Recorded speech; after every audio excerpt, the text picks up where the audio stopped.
Hello everyone, my name is Mohamed and today I'll be introducing the topic of conditional generative models for implicit plant growth modeling. So while I go through this presentation, I want you to keep this question in the back of your head. Can we predict the biomass of a plant based on a sequence of image data taken at its early stages? So what is a generative model? A generative model is a model that represents the probability distribution of a given data representation, which can be sampled to generate new data. So if we decide to train a distribution using images of plants, we can sample that distribution such that it generates a new image of a plant. However, the difference is that this plant doesn't correspond to any real plant that exists in the real world, but it's a representation of what the model represents as a plant. So let's talk about one particular model architecture that's commonly used in computer vision. So this deep learning architecture is known as the autoencoder. It's a method for mapping a high-dimensional image to a low-dimensional representation known as the latent space using an encoder neural network. From the low-dimensional latent space, a decoder neural network reconstructs the image. So we can take an HD image of international superstar Bad Bunny, compress the image into an encoded representation or latent code, and then decode that to reconstruct the image, maintaining most of its details. This architecture works extremely well for file compression and allows us to transfer small files between devices. However, the computer vision community believed that there was a great opportunity with this architecture, and we're interested in the ability to reconstruct these images from the small dimensional space. It would be very interesting if the encoding could follow a set of rules such that you can feed the decoder a random latent code and produce new images.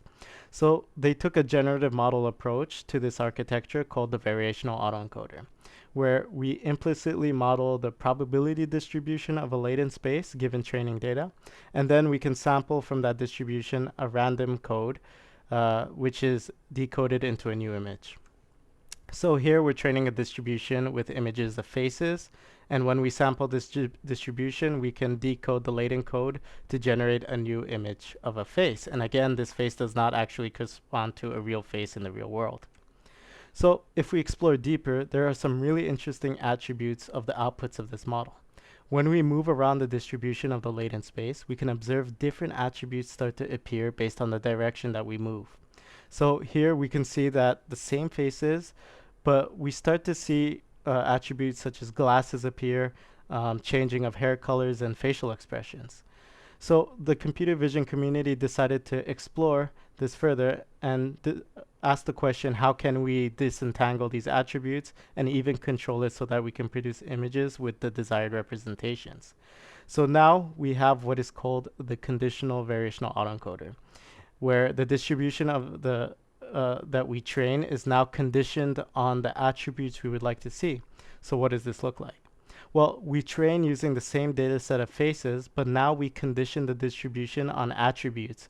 And now, once we sample the distribution, we choose an attribute such as glasses, and then the decoder will generate a new face with glasses.